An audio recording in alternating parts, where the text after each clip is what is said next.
Picture this. It's 6 a.m. on a Tuesday. I'm standing in my work boots on my own damn lawn, coffee steam mixing with mountain air so crisp it makes your lungs ache, staring at a bright yellow for sale sign someone planted on my property like they own the place. Lakefront community access, $850,000 for my grandfather's lake, on my land. And there's Karen Whitmore, HOA president, professional busybody, destroyer of neighborhood peace, standing beside it in her militant khaki uniform, clipboard clutched like a weapon, perfectly blow-dried hair defying the 6 a.m. hour. That smug little smile says she's already called backup. Deputy Rodriguez stands between us, poor guy clearly wondering how property theft became his Tuesday morning problem. Here's the thing. Karen thought she was going to steal my lake and sell it to the highest bidder. She had no idea what she'd just started. What would you do if someone tried to sell your property out from under you? Drop a comment and let me know where you're watching from.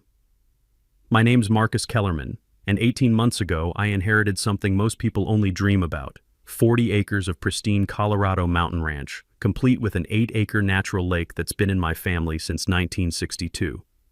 My grandfather Gus built this place with his bare hands, one log at a time, back when Pine Ridge Valley was nothing but elk trails and wildflower meadows. I'd spent 15 years running heavy equipment in Denver, saving every penny I could scrape together, dreaming of the day I could quit the city rat race and move up here full-time. The sound of cattle lowing in the distance, the scent of pine needles thick as honey in the morning air. This was my slice of heaven, paid for with decades of sweat and my grandfather's stubborn refusal to sell to developers. The lake sits like a jewel in the center of the property, fed by a natural spring that's never run dry, not even during the worst drought years. From my grandfather's hand-built cabin perched on the small bluff overlooking the water, you can see for miles across the valley. Every morning I'd walk down to the lake, gravel crunching under my boots, and thank the old man for holding on to this piece of paradise. But paradise has neighbors, and sometimes those neighbors are named Karen Whitmore. Pine Ridge Valley Estates sprouted up around my ranch about 8 years ago. 35 cookie-cutter homes priced north of $500,000 each, complete with their own little HOA kingdom. Karen bought the lot directly adjacent to my property 3 years back for $180,000, and from day one, she made it clear she considered my lake part of her view package. Karen's the retired bank manager type, you know the kind. Every blade of grass measured, every rule enforced, every neighbor's business, her personal crusade. The woman runs her HOA like a military operation, complete with violation notices printed on official letterhead and a sprinkler system so perfectly timed you could set your watch by the clicking of those heads rotating through their zones every morning at exactly 6:15 a.m. The trouble started last spring with her son's wedding. Picture this. Karen shows up at my door all smiles and fake sweetness, asking if she could borrow my lake for wedding photos. Not rent, borrow, like it's a cup of sugar. It would mean so much to Brandon, she says, batting her eyelashes. Just a few pictures by the water. Being a decent neighbor, I said, sure, couple photos, no problem. Next thing I know, there's a convoy of cars rolling down my private dirt road. Wedding photographer, 6 groomsmen in matching suspenders, 3 bridesmaids with professional makeup, and Karen directing traffic like she owns the place. They're setting up fishing poles, planning a whole lakeside cocktail hour, talking about where to put the DJ. Whoa, hold up, I said, walking down from the cabin. I agreed to a few photos, not a full production. That's when Karen's mask slipped. Her face went nuclear red and she started screaming about how I was ruining her son's special day and being selfish with community resources. Community resources, my lake, on my land, that my family had owned for 60 years.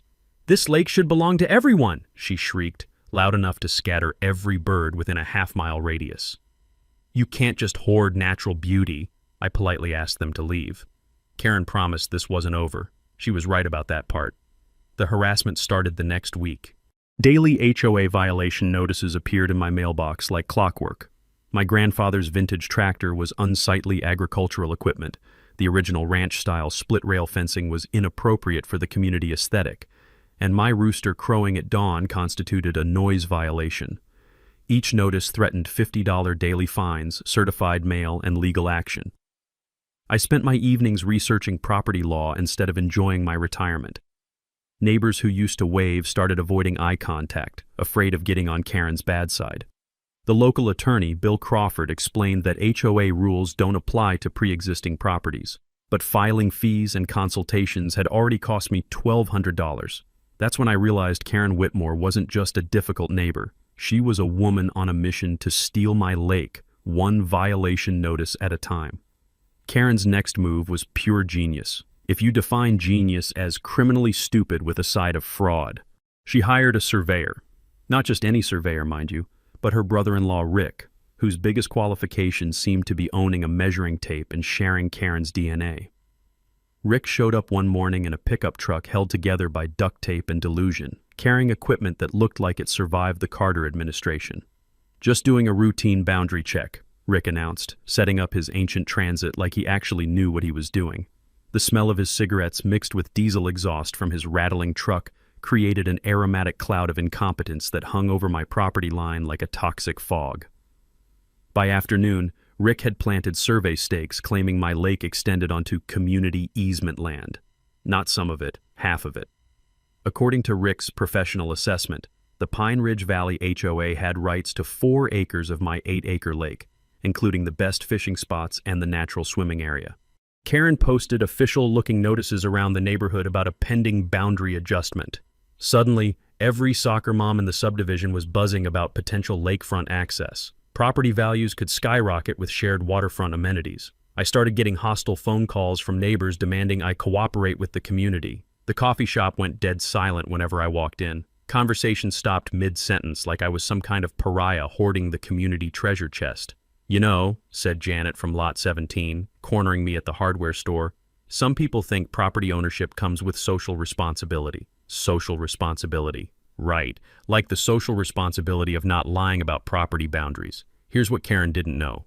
My grandfather wasn't just a rancher. He was a meticulous record keeper.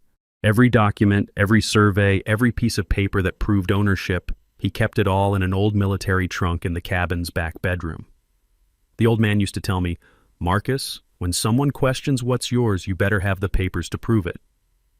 I spent 3 days digging through decades of paperwork, breathing in the scent of old leather and dust until I found what I was looking for, the original 1962 Federal Land Patent Survey. Hand-drawn boundaries, GPS coordinates, elevation markers, the works. Every square inch of that lake was mine, dating back to when the federal government first sold the land to settlers. Time for some professional help. Bill Crawford had warned me about situations like this during our first consultation. "Always hire a licensed surveyor when boundaries are disputed," he'd said. "It's expensive up front, but saves thousands in legal fees later. A professional survey holds up in court. Your neighbor's cousin with a tape measure doesn't." Tom Harrison showed up with equipment that actually looked like it belonged in this century. GPS units that could pinpoint a golf ball on Mars, and 3 decades of experience drawing property lines. $2,800 later, I had bulletproof documentation of every boundary marker on my land. Tom's survey confirmed what I already knew. Every drop of water in that lake belonged to me. But here's where things got interesting. Tom discovered something fascinating about Rick's fraudulent survey stakes. "See these markers your neighbor planted?" Tom said, pointing to Rick's handiwork with barely concealed disgust. "They're not just wrong, they're deliberately misleading. This isn't incompetence, it's fraud." The plot thickened like good gravy. Turns out Rick had lost his surveying license in neighboring Jefferson County 3 years earlier for exactly this kind of boundary manipulation. He'd been running a side business helping developers claim disputed land by fudging measurements and backdating surveys. Karen had hired the surveying equivalent of a back alley surgeon. I documented everything. Photographed Rick's fake stakes, copied his fraudulent survey notes, recorded GPS coordinates of every bogus marker. The crisp mountain air carried the satisfying sound of justice clicking into place, one piece of evidence at a time. Karen's reaction to the professional survey was predictable, complete denial mixed with escalating desperation. She filed a complaint with the county assessor, claiming I was hiding true property lines to avoid higher taxes.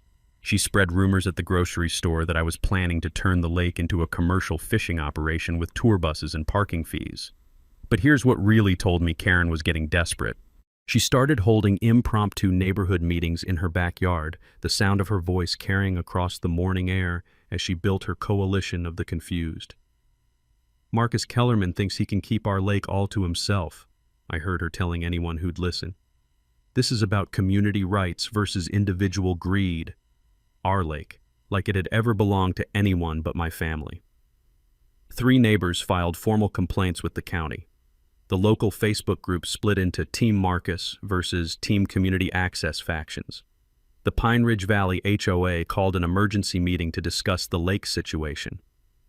Sitting in my grandfather's cabin that night, looking out over the water he'd protected his whole life, I realized something important. This wasn't going to end with surveys and documentation.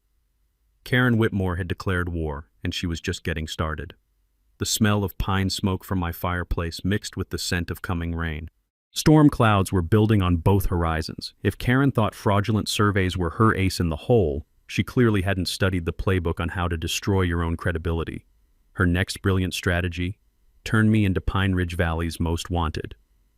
It started with the noise complaints.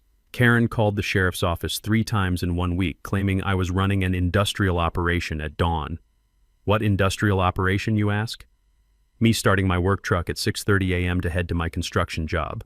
Apparently, the sound of a diesel engine warming up violated Karen's constitutional right to suburban silence. "We've got reports of suspicious vehicles coming and going at all hours," Deputy Rodriguez explained during his second visit that week, looking embarrassed. The suspicious vehicles turned out to be my work truck, my neighbor Bob's pickup when he stopped by to borrow tools, and the FedEx guy delivering a replacement part for my grandfather's vintage tractor. But Karen's masterpiece was the environmental violation complaint. She called the county claiming to witness ecological destruction because my cattle, all 6 of them, were drinking from the lake. You know, like cattle have done since the dawn of time. Like my grandfather's cattle had done for 60 years without causing the environmental apocalypse. "Ma'am," Deputy Rodriguez said during what I'm pretty sure was his most awkward conversation of the year, "cattle drinking from a natural water source isn't actually illegal."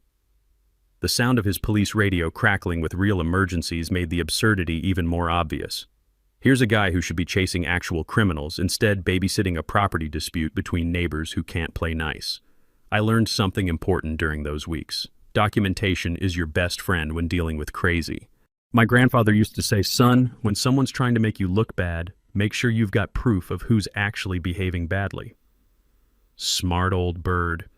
I installed security cameras around the property perimeter, started recording every interaction with Karen and her flying monkeys, and created a detailed log of harassment incidents with timestamps.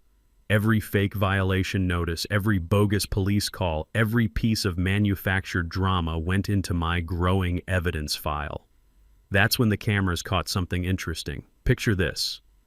2:47 a.m. on a Tuesday night, and there's Karen Whitmore creeping around my property line like some suburban ninja. My motion-activated cameras lit her up like a Christmas tree as she systematically removed every no trespassing sign I'd posted along the fence line. But wait, there's more. The next morning, Karen filed another environmental complaint with the county, claiming she'd witnessed me dumping litter around the lake. What litter, you ask? The same fast food containers and beer cans she'd scattered there herself the night before, clearly visible on my security footage. The crisp night air had carried every sound of her amateur sabotage mission. Footsteps crunching through pine needles, the metallic clang of fence posts as she worked, even her muttered complaints about selfish property owners echoing across the valley.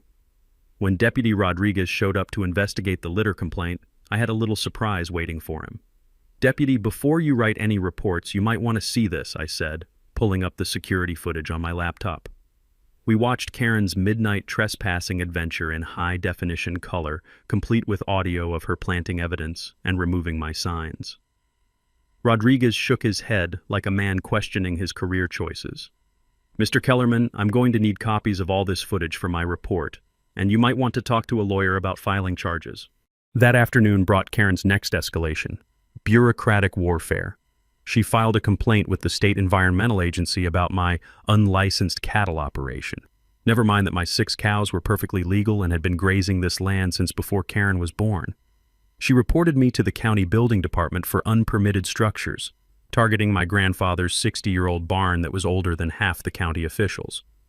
The fire marshal got a call about brush fire hazards from my natural vegetation.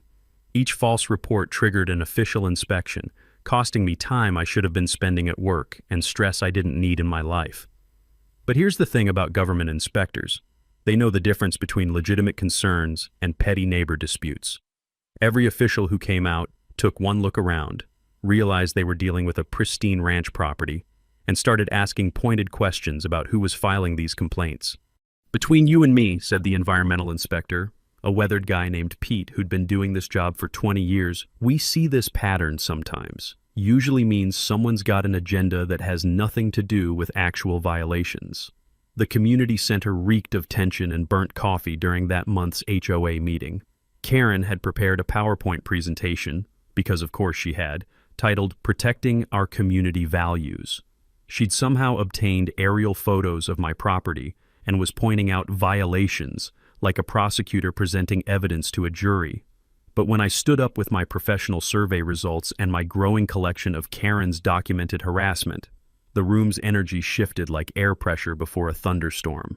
Several neighbors started asking uncomfortable questions about Karen's methods. The tide was beginning to turn, but Karen wasn't done fighting dirty yet. Karen's next move proved she'd graduated from neighborhood nuisance to full-blown media manipulator. If you can't win with facts, why not try fiction? She called the local newspaper with a sob story that would make Hollywood screenwriters weep with envy. According to Karen's version of reality, I was a wealthy landowner hoarding natural resources from hardworking families. She painted herself as a modern-day David fighting the Goliath of property rights, a community advocate standing up to greed and selfishness. "This is about basic fairness," Karen told reporter Janet Mills, her voice dripping with manufactured sincerity. "One man shouldn't be able to monopolize a natural wonder that could benefit dozens of families. Children should be able to experience the beauty of that lake." The story hit the Pine Ridge Valley Gazette's front page with the headline, "Lake Access Dispute Divides Community." So on that Karen had somehow positioned herself as the underdog fighting for the common good, while I came across as the villain hoarding my inherited privilege. My phone started ringing with angry voicemails from people I'd never met. "You should be ashamed of yourself," snarled one caller. "That lake belongs to everyone." Social media exploded with the hashtag #ShareTheLake, complete with aerial photos of my property and demands that I do the right thing. The local TV news picked up the story as their feel-good human interest piece of the week. There was Karen standing at my property line with a handful of neighborhood kids, talking about community values and shared natural heritage. The camera angle made it look like I was some kind of feudal lord denying peasants access to the village well. That's when I realized Karen had made a critical tactical error. She'd escalated this into a public relations war, but she'd forgotten one crucial detail. I actually had the law on my side. My attorney Bill Crawford filed a harassment restraining order that read like a greatest hits collection of Karen's crazy. 3 pages of documented false police reports, trespassing incidents, defamation, and what the legal world politely calls intentional infliction of emotional distress. We sent cease and desist letters to the HOA demanding they stop sending violation notices for a property they had no jurisdiction over. The court filing revealed something fascinating that Karen had probably hoped would stay buried forever. Bill had done his homework, digging through public records like a bloodhound following a scent trail. Turns out our community advocate had a history of neighbor harassment going back years.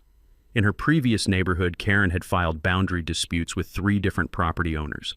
She'd claimed her neighbors' vegetable gardens violated community aesthetic standards, demanded one family remove a treehouse because it blocked her view, and tried to force another neighbor to cut down mature oak trees that predated the subdivision by decades. The pattern was always the same. Karen would identify something she wanted, manufacture a community benefit angle, then launch an escalating campaign of harassment until she got her way or the neighbors moved. She was like a neighborhood serial killer. But instead of bodies, she left behind a trail of for sale signs and broken community relationships. The sound of papers rustling filled Bill Crawford's office as he spread out Karen's legal history like evidence at a crime scene. "Your neighbor has what we call a vexatious litigant pattern," he explained. "She uses legal harassment as a weapon to get what she wants." But Karen wasn't done fighting dirty. In fact, she was just getting warmed up. She convinced the HOA board to file a lawsuit against the county assessor, claiming my property had been illegally exempted from community development standards. Her argument? The lake should be designated as a community resource and taken through eminent domain for the greater good of Pine Ridge Valley residents. This time, she hired serious legal firepower, a downtown Denver law firm specializing in property disputes. These weren't small-town attorneys dabbling in neighbor squabbles. These were lawyers who charged more per hour than most people made in a week. The smell of fear and desperation filled the community center during the emergency HOA meeting where Karen announced the lawsuit. When residents discovered she'd spent $45,000 in association funds without proper authorization, the room erupted like a pressure cooker with a broken valve. "You did what with our money?" shouted Bob Henderson from Lot 23, his face redder than a stop sign. "We never voted on this," added Sarah Jamie, frantically flipping through her copy of the HOA bylaws. "Legal expenditures over $5,000 require a majority vote." That's when I realized something beautiful was happening. Karen's nuclear option had backfired spectacularly. By escalating to expensive lawyers and unauthorized spending, she'd turned her own community against her. Property owners were suddenly doing math, calculating how much Karen's personal vendetta was going to cost them in special assessments and legal fees. Several neighbors who'd been avoiding me for months suddenly found the courage to approach with quiet apologies and offers of support. The coffee shop conversations no longer stopped when I walked in. Instead, I started hearing whispers about Karen's financial irregularities and abuse of authority. Karen had wanted a war, and she was about to get one. But she'd forgotten the oldest rule in the book. When you're fighting dirty, make sure your own house is clean first. Sometimes the universe has a twisted sense of humor. Just when you think your neighbor has done her worst, legal discovery opens up a whole new world of "What the hell were you thinking, Karen?" Bill Crawford's subpoena of the HOA financial records read like a masterclass in creative accounting. Karen hadn't just been misappropriating association funds. She'd been running the Pine Ridge Valley HOA like her personal piggy bank for 3 solid years. The numbers were staggering. $78,000 in administrative expenses that somehow found their way into the pockets of Karen's relatives.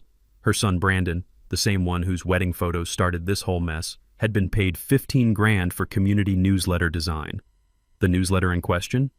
Photocopied flyers with Comic Sans font that looked like a middle schooler's homework assignment. Karen's nephew Jake ran a landscaping company that charged triple market rate for basic maintenance. $300 to mow a quarter acre of common area grass. $500 for trimming shrubs that should have cost $50. The invoices were signed off by Karen herself, approving payments to her own family members without a single competitive bid. But here's where it got really interesting.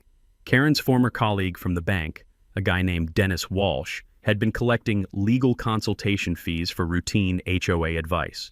$1,500 to explain how to file a complaint with the county. $2,000 for reviewing a standard landscaping contract.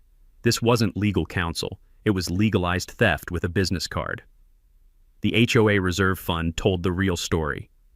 3 years ago, Pine Ridge Valley had a healthy $120,000 emergency fund for major repairs and unexpected expenses. Today, $23,000 and change. Karen had essentially embezzled nearly $100,000 from her own neighbors. County property records revealed another delicious twist in Karen's web of lies. She'd bought her lot in 2021 for $180,000. But the same property was assessed at only $95,000 due to something called limited access designation. Turns out Karen's taxes were artificially low because of drainage easement restrictions that nobody bothered to mention during her buyer's remorse campaign. If those restrictions were properly enforced, Karen owed $4,300 in back property taxes, plus penalties and interest. The smell of financial fraud hung in the air like smoke from a dumpster fire. But the real bombshell was buried in Karen's property title, a conditional access clause from the original development that nobody had paid attention to in years.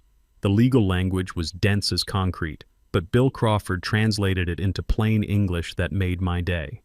If the property owner can prove HOA financial mismanagement or harassment of neighboring landowners, Bill read from the dusty title documents, access rights to the conditional property revert to the county for review and potential termination. Karen's driveway crossed a county easement that could be legally restricted if certain conditions were met. conditions like, say, documented financial fraud and harassment of property owners. Her lot could become essentially landlocked if the access agreement got terminated. The mortgage discovery was the cherry on top of this legal sundae. Karen had refinanced her home just 6 months ago, telling the lender that lake proximity increased her property value by $180,000. Her current mortgage balance exceeded the actual appraised value of her land without that imaginary lake access premium. If the bank discovered she'd inflated property values with fraudulent claims about shared water rights, they could call her loan immediately. Karen was leveraged to the eyeballs based on lies about assets she didn't own. Every HOA member was potentially liable for Karen's mismanagement. Special assessments of $2,200 per household would be needed just to cover the legal bills she'd racked up in her personal war against me. Several families were looking at potential liens on their properties to pay for Karen's crimes. The calculator keys clicked like typewriter keys as residents tallied their potential losses, the sound echoing through living rooms across Pine Ridge Valley as the true cost of Karen's leadership became clear. I'd been playing defense for 18 months, but suddenly I realized I was holding all the winning cards. Karen's entire house of cards was built on fraud, lies, and other people's money. Time to start playing offense. You know what they say about the best laid plans? Well, mine were about to get a whole lot better than Karen's amateur hour scheming. Bill Crawford was practically vibrating with excitement when we met to discuss strategy. Marcus, in 25 years of practice, I've rarely seen such a clear-cut case of HOA fraud combined with harassment. This isn't just about your property rights anymore. This is about criminal justice. The team assembled itself like something out of a legal thriller. Sarah Martinez, a forensic accountant who specialized in white-collar crime, volunteered to analyze the HOA books pro bono after hearing about the case through her church. Deputy Rodriguez, while maintaining official neutrality, provided informal guidance about building a solid criminal case that would stick in court. 3 brave souls from the HOA board, Bob Henderson, Sarah Jamie, and retired teacher Margaret Walsh, privately agreed to support the investigation. They'd been watching Karen's financial shenanigans for months, too intimidated by her aggressive personality to speak up until now. "We knew something was wrong," Margaret admitted during a quiet conversation at the coffee shop, her voice barely above a whisper. But Karen made everyone afraid to question her decisions. She had this way of making you feel stupid for asking about money. The legal strategy unfolded like a chess match where I was finally playing 3 moves ahead instead of constantly reacting to Karen's chaos. We filed a formal complaint with the State Attorney General's office detailing Karen's financial misconduct, requested a criminal investigation through the district attorney, and prepared a comprehensive civil lawsuit against Karen personally for harassment, fraud, and intentional infliction of emotional distress. Bill explained the key legal tactics that would nail Karen's coffin shut. A quiet title action would force the court to definitively establish my property boundaries, something I should have done months ago.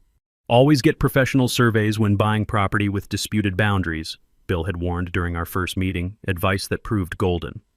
It's expensive up front but saves thousands in litigation costs later. The tortious interference claim was beautiful in its simplicity. Karen's harassment campaign had damaged my property value and destroyed my peaceful enjoyment of the land. Harassment that creates measurable financial harm can result in significant damages, Bill explained, his eyes gleaming with the satisfaction of a lawyer who'd found the perfect legal weapon. The breach of fiduciary duty charge would hit Karen where it hurt most, her wallet and her reputation. HOA officers are legally required to act in their members' best interests, not their own, Sarah Martinez explained during her analysis of the books. This level of self-dealing is textbook embezzlement. Demand detailed financial reports from any HOA before buying property in their jurisdiction. But the real genius move was the financial counterstrike that would turn Karen's own weapons against her. Sarah's investigation revealed that Karen's access easement could be legally terminated under the original development agreements. I tracked down Tom Wilkins, the retired developer now living in Arizona, through a combination of county records and old-fashioned detective work. "That woman's been nothing but trouble since day one," Tom growled over the phone, his voice carrying the weight of someone who dealt with difficult homeowners for decades. "I specifically included those termination clauses to prevent exactly this kind of abuse. I'll sell you those access rights for $25,000 and good riddance." The community organizing happened faster than Karen could have imagined. The HOA Reform Committee formed organically as residents discovered the true scope of her financial crimes. People started sharing stories, inflated contractor bills that benefited Karen's relatives, mysterious emergency expenses that never seemed to fix anything, intimidation tactics used to silence anyone who asked uncomfortable questions. The evidence boxes multiplied like rabbits. 3 years of suspicious invoices, documented kickback schemes, falsified expense reports, and unauthorized expenditures. The smell of old paper and printer toner filled Margaret Walsh's dining room as we organized the mountain of documentation that would bury Karen's credibility forever. Meanwhile, I was positioning myself for the ultimate power move. Karen's lot would inevitably go into foreclosure once her mortgage fraud came to light. Bill Crawford walked me through the sheriff's sale process, how auctions work, bidding strategies, and legal requirements for property acquisition. The technical preparation was thorough as a military operation. My security camera system got upgraded to monitor every approach to the property. A GPS boundary survey established exact property lines down to the inch, eliminating any future disputes. An environmental impact study proved my lake posed zero threat to community health or safety. A professional appraisal confirmed what I'd suspected. My property was worth over $1.2 million, making Karen's attempted theft even more audacious. The media counter-narrative was already building momentum. Janet Mills at the Pine Ridge Valley Gazette was investigating the HOA financial irregularities, armed with evidence packages that painted Karen as a common criminal hiding behind community activism. The trap was set, the evidence gathered, and the timeline established.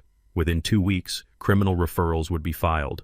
The civil lawsuit would follow immediately. An emergency HOA election would remove Karen from power. And if everything went according to plan, I'd own Karen's property within 60 days, turning her harassment headquarters into something the whole community could actually benefit from. The sound of wind through pine trees seemed to carry my grandfather's approval from beyond. Time to finish what Karen started. They say desperate people do desperate things. But Karen Whitmore redefined the concept when she discovered the criminal investigation was closing in on her like a pack of bloodhounds following a money trail. Her first clue came through the legal gossip network. Apparently, her expensive Denver attorney let slip during a bar association cocktail party that the Whitmore case was attracting unwanted attention from the state attorney general's office. Word traveled fast in Colorado's legal community, especially when it involved HOA fraud and potential criminal charges. Karen's reaction was swift, stupid, and beautifully self-incriminating. At 2:17 a.m. on a Wednesday night, my upgraded security cameras caught Karen breaking into the Pine Ridge Valley Community Center like some middle-aged cat burglar. The motion sensors lit up the parking lot as she jimmied the back door with what looked like a crowbar, her perfectly coiffed hair hidden under a black knit cap that made her look like a suburban bank robber. The sound of glass breaking echoed across the valley as Karen smashed the locks on the HOA filing cabinets. My cameras captured everything in high-definition detail, Karen frantically stuffing financial documents into garbage bags, her hands shaking as she tried to destroy 3 years of evidence. But here's where Karen's criminal mastermind plan fell apart faster than a house of cards in a hurricane. She decided to burn the evidence right there in the community center parking lot, creating a bonfire that could be seen from space and filling the night air with the acrid smell of burning paper and melting plastic. Deputy Rodriguez arrived on scene within minutes, called by 3 different neighbors who reported the fire. Karen was caught red-handed, literally covered in ash and soot, standing next to a pile of smoldering HOA documents like some deranged arsonist having a breakdown. "Ma'am, you're under arrest for burglary, vandalism, and destruction of evidence," Rodriguez announced, his voice carrying the satisfaction of a cop finally getting to arrest someone who actually deserved it. The irony was delicious. Karen's attempt to destroy evidence had created additional felony charges while accomplishing exactly nothing. The HOA management company maintained digital backup copies of everything, and Sarah Martinez had already photographed the most damaging financial records weeks earlier. News of Karen's arrest spread through Pine Ridge Valley faster than wildfire in August. The community center became a pilgrimage site as residents drove by to see the scorch marks on the asphalt where their HOA president had literally tried to burn the evidence of her crimes. The emergency HOA meeting that followed was standing room only, packed with residents who finally understood they'd been living under the thumb of a common criminal. The smell of fear and anger was thick as cigarette smoke in the overheated room. "How much of our money did she steal?" demanded Janet from Lot 17, her voice shaking with rage. "Are we going to lose our homes because of this?" asked Bob Henderson, clutching a calculator like a life preserver. But Karen wasn't done destroying her own life just yet. Released on bail pending trial, she immediately launched the most vicious character assassination campaign I'd ever witnessed. If she was going down, she was determined to take me with her. Karen created fake social media accounts to post defamatory content about my secret criminal history, completely fabricated stories about environmental violations, tax evasion, and animal cruelty. She spread rumors that I was planning to turn the ranch into a commercial development, complete with hotels and parking lots. Marcus Kellerman orchestrated this entire investigation to steal lake access for himself, Karen told anyone who would listen, her voice carrying across the morning air as she cornered neighbors at their mailboxes. "He's a manipulative sociopath who's destroyed our community for personal gain." The lies multiplied like cancer cells. According to Karen's version of reality, I'd somehow convinced the state attorney general, multiple law enforcement agencies, and a forensic accountant to participate in an elaborate conspiracy to frame an innocent HOA president.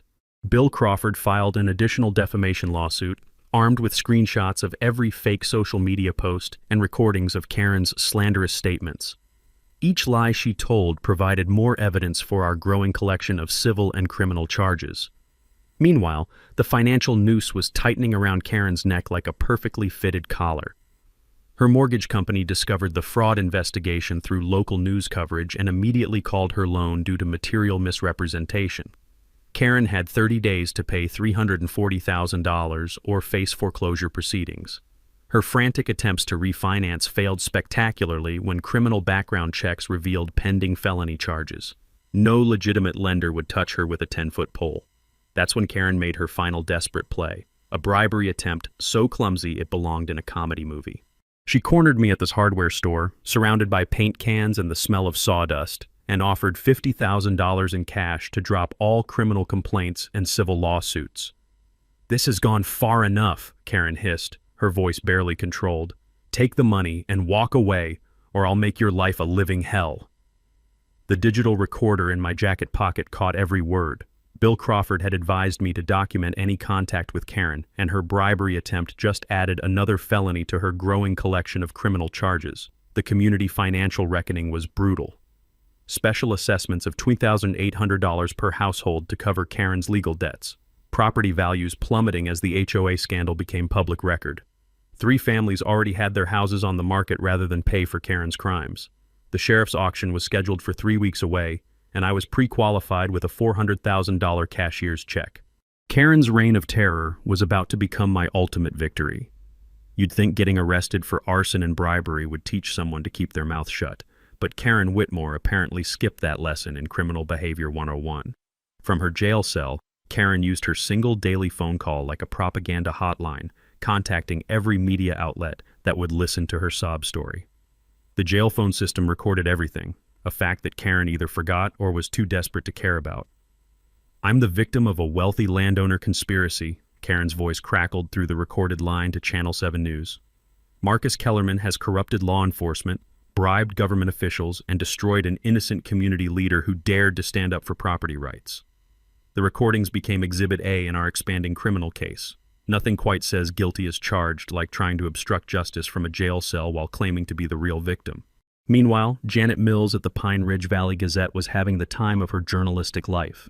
Her 3-part series on HOA corruption hit the stands like a bombshell, complete with photocopies of fraudulent invoices, Karen's fake survey documents, and a timeline of financial crimes that read like a masterclass in how not to run a homeowners association. The story got picked up by Denver Television News as a cautionary tale about unchecked HOA power. Suddenly, reporters were calling me for interviews, treating this backwoods property dispute like it was the Pentagon Papers of suburban governance. "Mr. Kellerman, how does it feel to expose this level of corruption in your own neighborhood?" asked the perfectly coiffed Channel 9 reporter, her camera crew trampling my flower beds in their enthusiasm to get the perfect shot of my lake. I kept my answers brief and factual, letting the evidence speak for itself. Karen was doing a fine job destroying her own credibility without any help from me. The community revolt was swift and merciless. The emergency HOA meeting to remove Karen from all positions passed by a vote of 32-0. Even her most loyal supporters had abandoned ship when the criminal charges became public. Board members who'd enabled Karen's financial crimes faced their own recall elections as residents demanded accountability from top to bottom. "We trusted her," Margaret Walsh said during the packed community meeting, tears streaming down her weathered face. "We thought she was protecting our property values, but she was stealing from us the whole time." Karen's family became collateral damage in her war against reality. Her son Brandon's wedding venue canceled their contract after seeing news coverage of the criminal charges. Her husband lost his job at First National Bank when his association with a criminal investigation became a liability for the institution's reputation. The smell of desperation hung over the Whitmore household like smoke from a house fire as they were forced to sell vehicles, jewelry, and family heirlooms to pay for legal defense. Karen's social circle evaporated overnight. Former friends crossed the street to avoid being associated with Pine Ridge Valley's most notorious criminal. The auction preparation moved forward like clockwork. Professional property inspections revealed Karen's lot had septic system problems that would cost $15,000 to repair, plus drainage issues in the backyard that explained the original limited access designation. My bid strategy accounted for necessary repairs while keeping me well within budget for the ultimate real estate acquisition. Bill Crawford ensured all legal documents were ready for immediate property transfer. "Sheriff's sales move fast," he warned. "Cash only, no financing contingencies, and you take possession within days of winning the bid." Karen's final court appearance was anticlimactic after months of dramatic escalation. Facing a mountain of evidence that would have impressed a federal prosecutor, she pleaded guilty to fraud, embezzlement, harassment, and destruction of evidence in exchange for 18 months in state prison, plus full restitution to the HOA. The judge's gavel fell like the final nail in Karen's coffin. A permanent restraining order prevented any future contact with me or my property. The sound echoed through the courthouse like justice itself being served with a side of cosmic irony. But the best part was still coming. Tom Wilkins, the retired developer in Arizona, was so disgusted by Karen's behavior that he donated the community access easement to me for free.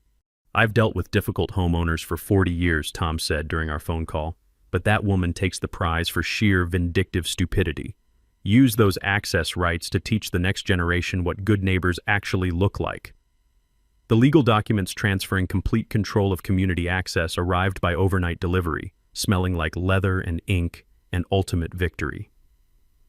Karen's war to steal my lake had inadvertently given me legal authority over the entire subdivision's property access. The acquisition strategy expanded beyond simple revenge into something more beautiful: community healing. I planned to convert Karen's lot into a neighborhood park and recreation area, with playground equipment where her house had stood and walking trails connecting to the lake she'd tried so hard to steal. Community members pledged volunteer labor for the improvement project. The same neighbors who'd once avoided me were now planning weekend work parties to transform Karen's former headquarters of harassment into something that would actually benefit everyone. The sheriff's auction was scheduled for next Tuesday at 10 a.m. sharp. Pine Ridge Valley residents planned to attend as a show of support, ready to witness the final chapter of their HOA nightmare. Justice was about to be served with a real estate deed on the side. Tuesday morning at the courthouse steps looked like the finale of a small-town drama that Hollywood couldn't have scripted better. 200 spectators gathered in the crisp mountain air, their breath forming little clouds as they waited for justice to be served with a real estate gavel. Local TV news crews had set up their equipment like they were covering a presidential election. Newspaper photographers positioned themselves for the perfect shot. The sound of camera shutters clicking mixed with the murmur of excited conversations as Pine Ridge Valley residents finally got to witness their tormentor's downfall in real time. I stood calmly next to Bill Crawford, my cashier's check for $400,000 tucked safely in his briefcase. After 18 months of harassment, false accusations, and legal warfare, this moment felt like Christmas morning and Vindication Day rolled into one perfect package. "You ready for this?" Bill asked, adjusting his tie like a lawyer preparing for the performance of his career. "I was born ready," I replied, watching Karen's expensive Denver attorney make one last desperate attempt to delay the inevitable. The attorney filed a motion to stop the sale, claiming procedural irregularities, and insufficient notice to interested parties. Judge Patricia Morrison looked like a woman who'd heard every excuse in the book and wasn't impressed by creative legal fiction. "Counselor, your client had months to address these concerns before pleading guilty to multiple felonies," Judge Morrison said, her voice carrying the authority of someone who didn't suffer fools gladly. "Motion denied. The auction will proceed as scheduled." The auctioneer's voice boomed across the courthouse square like a carnival barker announcing the main event. "Ladies and gentlemen, we're here today to auction the property at 1247 Pine Ridge Circle, previously owned by Karen Whitmore, now available due to court-ordered foreclosure proceedings." 3 other bidders had shown up, including a property development company from Denver that clearly hadn't done their homework about septic system problems and drainage issues. Their representative looked confident in his expensive suit, probably thinking he was about to steal a bargain lakefront property. The bidding started at $200,000. I let the others play their hands first, watching as the development company pushed the price up to $280,000 before encountering their first real competition. An anonymous investor represented by phone who seemed determined to acquire Karen's lot at any cost. "Do I hear 300,000? The auctioneer called out, his voice echoing off the courthouse walls. The development company raised their paddle. 320, 340, 360. The phone bidder kept countering every offer like they had unlimited funds and a personal vendetta against losing. At $380,000, the development company finally discovered the septic issues were going to cost more than their profit margin could handle. Their representative shook his head and stepped away from the bidding, leaving just me and the mysterious phone investor in the final showdown. $390,000 from the gentleman with the briefcase, the auctioneer announced, pointing at Bill Crawford. "Do I hear 400? Or?" The phone bidder hesitated. $400,000 for a lot with known problems was pushing the limits of reasonable investment, even for someone with deep pockets and questionable judgment. $410,000, I called out, my voice carrying across the crowd like a declaration of war ending in unconditional victory. Silence. The phone bidder had reached their limit. The auctioneer counted down from 10, his voice building drama like a game show host announcing the final answer. "Sold to Marcus Kellerman for $410,000. The crowd erupted in spontaneous applause that echoed off the courthouse steps like thunder rolling through the mountains.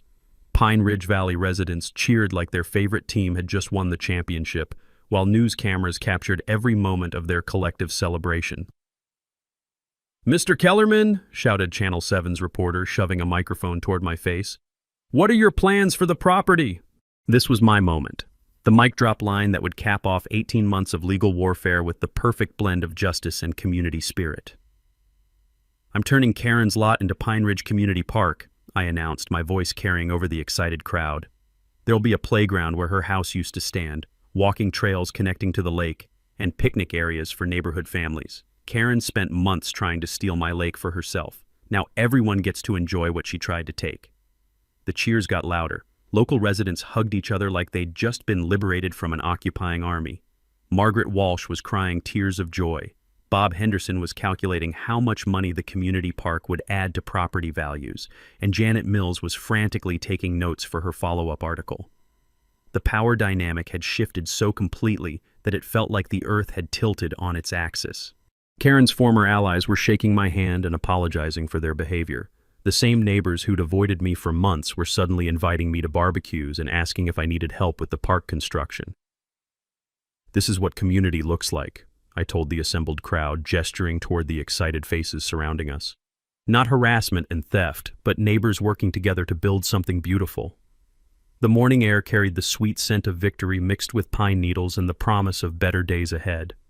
Karen's headquarters of hatred was about to become a symbol of healing, and justice had never tasted so satisfying. 6 months after the courthouse step celebration, Pine Ridge Community Park opened with a ribbon-cutting ceremony that would have made my grandfather proud. Where Karen's house once stood, the headquarters of 18 months of neighborhood warfare, children now played on swing sets and climbing structures while their parents enjoyed picnic lunches on tables built by volunteer labor. I spent $45,000 renovating the lot, transforming Karen's former battleground into something that actually brought the community together. The walking trail connecting the park to the lake became everyone's favorite evening stroll, with scenic overlooks where families could watch sunset reflections dance across the water that had started this whole crazy adventure. The sound of children's laughter replaced Karen's voice echoing across the valley with threats and complaints. Instead of the clicking of her militant sprinkler system marking time like a neighborhood metronome, we now heard the gentle splash of kids learning to fish, and the satisfied conversations of neighbors who'd finally learned what it meant to be actual neighbors. The first annual Pine Ridge Festival launched on the anniversary of the sheriff's auction, featuring local food trucks parked where Karen used to hold her impromptu harassment meetings. Live bluegrass music filled the mountain air, where her voice once carried poison and division. The festival raised $12,000 for the HOA Abuse Prevention Scholarship, money that would help law students learn to protect communities from future Karens. My personal healing came gradually, like morning light creeping across the lake's surface. The harassment was finally over, replaced by the peaceful routine my grandfather had always envisioned for this land. Morning coffee on the cabin porch tasted sweeter without the daily dose of manufactured drama. The lake became what it was always meant to be, a centerpiece of community life instead of a source of bitter conflict. The broader impact surprised everyone, especially me. Law schools started using our case as required reading for property rights and HOA reform courses. The Colorado State Legislature passed the Pine Ridge Act, requiring HOA financial transparency and independent oversight for associations managing more than $50,000 in annual dues. I found myself testifying before a legislative committee, explaining to lawmakers how unchecked HOA power could destroy communities and bankrupt innocent homeowners. The sound of the gavel echoing in the state capitol felt like my grandfather's legacy extending beyond our little valley into laws that would protect future families from Karen-style corruption. Karen's aftermath was swift and final. She served 14 months in minimum security prison, spending her days in the library researching appeals that never materialized. Her husband divorced her the day she was sentenced, taking their adult children and moving to Oregon to start over without the baggage of being married to Pine Ridge Valley's most notorious criminal. The financial justice was satisfying in its completeness. Criminal restitution payments slowly reimbursed the community for stolen funds, while my civil judgment provided additional compensation for harassment victims. HOA insurance settlements covered most legal expenses, and property values in Pine Ridge Valley not only recovered but exceeded pre-scandal levels. I partnered with the county to create a permanent conservation easement on the ranch, ensuring the lake and surrounding land would be protected from development forever. Local schools now use the property for educational programs about water conservation and wildlife management, giving kids hands-on lessons about environmental stewardship that my grandfather would have loved. The community leadership transformation was complete. The new HOA board operates with radical transparency, monthly financial reports published online, major decisions requiring supermajority votes, and independent oversight for any expenditure over $500. Pine Ridge Valley became a model community that other subdivisions study when implementing responsible self-governance. My reluctant role as an HOA reform advocate led to speaking engagements across Colorado, helping other victims of HOA abuse navigate the legal system and fight back against petty tyrants who mistake community leadership for personal empires. Just last week, I got a call from a desperate rancher in Wyoming facing a similar situation. Corrupt HOA president trying to claim his family's grazing land through fraudulent easement claims. But that's a story for another day, involving different mountains and a whole new cast of characters who think they can steal what isn't theirs. As I sit on my grandfather's porch this evening, watching neighborhood children play in the park that used to be Karen's house, the scent of pine needles and barbecue smoke from family dinners fills the air. The lake reflects golden sunset light while families enjoy their evening picnics, and the sound of contentment has finally replaced years of conflict. Got your own HOA horror story? Drop it in the comments. The Karen Stories community wants to hear how you fought back. Smash that subscribe button and ring the notification bell so you never miss another epic tale of neighbors gone wrong and justice served cold. And remember, sometimes the sweetest revenge is turning your enemy's fortress into a playground where children laugh.